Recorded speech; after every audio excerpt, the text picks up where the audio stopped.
Hi everyone, welcome back to the channel, and in today's video we are going to do a Q&A on the new guinea pig cage and some general extra guinea pig care questions, all asked by you on my last community post and also on the cage reveal video, which I will put in the description down below. I highly recommend watching that, otherwise you're going to be very confused in this video. First things first though, it's been a funny few weeks. Me and my boyfriend have actually been away on holiday, and during that time the guinea pigs moved out of their new cage back into their old one, and in this video we're going to move them back again into the new cage and also do some much needed organisation whilst I tackle your questions. So here is the old cage for comparison, complete with guinea pigs. Say hello, guinea pigs, and we're going to get started on these questions. So first up were some key questions about the new cage, and a lot of you of course wanted to know the measurements and how it compares size-wise. So the new cage is 410 centimetres in length, which is just over twice that of the old one. And the depth is similar at 75 centimetres from front to back, except for the corner angled section, which is 107 centimetres deep. And in terms of area, the old cage was 15.5 square feet or 1.4 square meters, and the new cage is 35 square feet or 3.25 square meters. According to some piggy cage size charts, that means it can house 10 guinea pigs, but that seems a bit too many. Let me know what you think. On to some more nitty-gritty details, and for those of you who asked about the height of the sides, they are 27 centimeters high, which is actually 1 centimeter less than the current cage. I felt that we could lose a centimetre with no added safety concerns, and of course lowering the sides does make it easier to clean. From the floor right to the top of the sides is 104 centimetres, and that's part of the reason why kitchen units work well as a base, because without the legs on they aren't too high. Next up was, how does the glass fit? So the initial plan was to screw the glass to the front of the cage, just like the plexiglass is on the old one.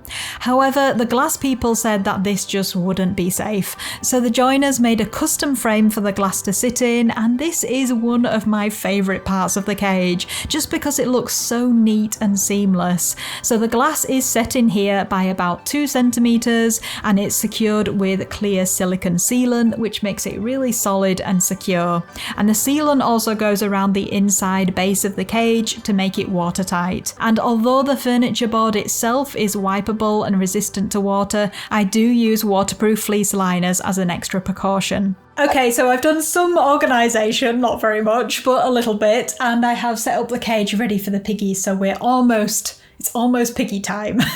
I'm just going to answer a few more questions, and first up you asked, will the cage be easy to clean? And to be brutally honest with you, I don't know yet because we haven't used it for long enough, but in theory it will be the same ease of cleaning as, well, maybe even easier than the old one, because I'm using the litter trays, the fleece liners, the pads, all of that stuff is the same, except I've got the drawers underneath, I've got the pull-out bins, so I'm hoping that it will all work very nicely and it will be kind of more easy to keep the room clean, shall we say. Next up, and speaking of the liners in the cage, you asked, what do I use and how many will I need? So this cage has got 2 liners in it for starters, and I did have a tutorial recently showing you how I make my liners, because I do make them myself and it's easy, it's totally possible for anyone with a basic knowledge of sewing and perhaps a sewing machine. You don't have to have one, but it is a lot quicker if you do have one. I will link that tutorial in the description below if you want to go and find it and see how exactly I make mine. Also on the liners, one of you asked whether I have a specific design for the fleece in my cage or not.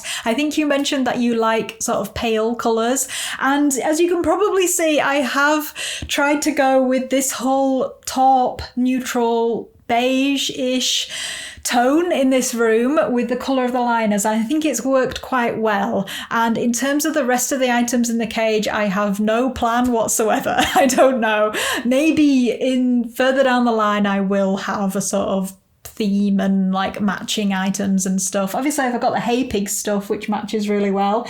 Everything else is just a total mismatch of different colours, but you know what, it looks nice still, so I'm happy with that for the time being. Next up was another fleece question, and you asked how I go about washing my fleece and whether I have any tips for keeping on top of piggy laundry. So how I do things is, first of all, I don't wash the liners, the base liners, that often, only every 2 to 3 weeks, which might sound pretty extreme if you don't know what else I do. Basically, I put pads everywhere in the cage. That's not just a walking through area. So the pads are getting the bulk of the mess, the pee and the poop from the piggies, and it's those that I wash every 2 to 3 days. And I basically, once a pad is dirty, I shake it off in the bin, I put it straight in the pillowcase that is gonna go in the washing machine.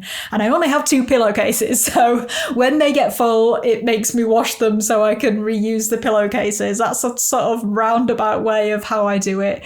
And in terms of the washing cycle and stuff, I occasionally will do a fast wash, but more often I will do the sort of standard mixed synthetic. It takes about an hour and a half on the machine, and I will just use normal non-bio laundry detergent. So I don't use vinegar or anything like that in my wash.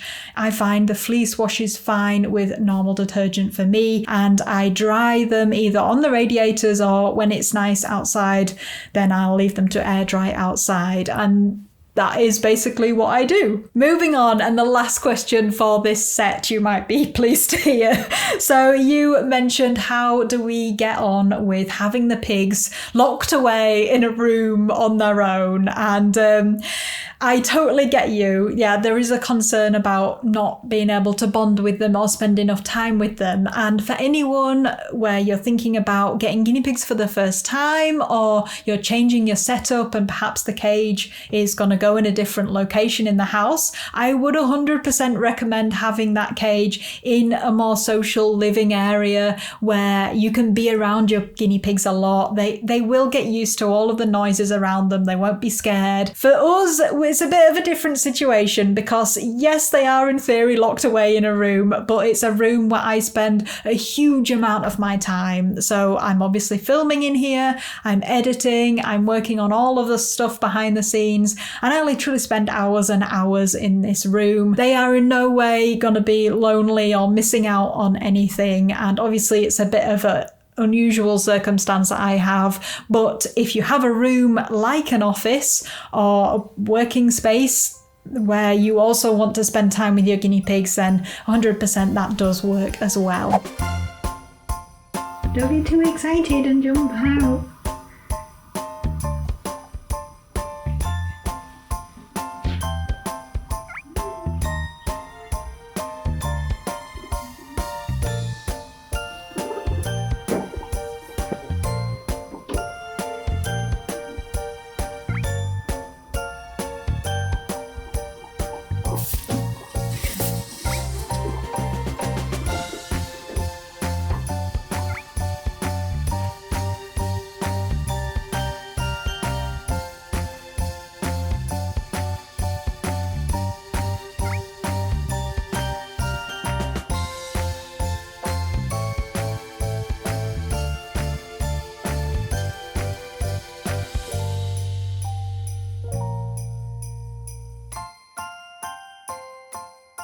Okay, while we're enjoying some piggy footage, let's have a go at these last questions. First up, you asked, how long did it take your piggies to not be scared of being picked up? And this is a question I get a lot actually. And to be honest with you, it's very rare for a guinea pig to get entirely over the fear of being picked up in itself. So it's normal for them to want to run away and to be spooked, and you basically have to get good at catching them. And when you get really good at catching them, you can make it appear as if they don't have any instinct to run away from you. But it is very rare that they, get over that. I've only really had it in males where they become brave enough, and for instance, I can pick Nacho up and he basically just sits there and lets me do it. Next up, I think it was the same person. You also asked how much enrichment should we have in a cage, and basically as much as possible without totally filling it too much and having no space to run around. And I know, I've seen the comments, I know some of you think I fill my own cage up too much, so I'm going to try and get better at that and not pile in quite so much stuff in there. But enrichment doesn't always depend on space either. You can just switch up things in the cage a lot. And also don't forget about outside of the cage, doing floor time and lap time, just giving your guinea pigs different experiences, and that is enrichment too.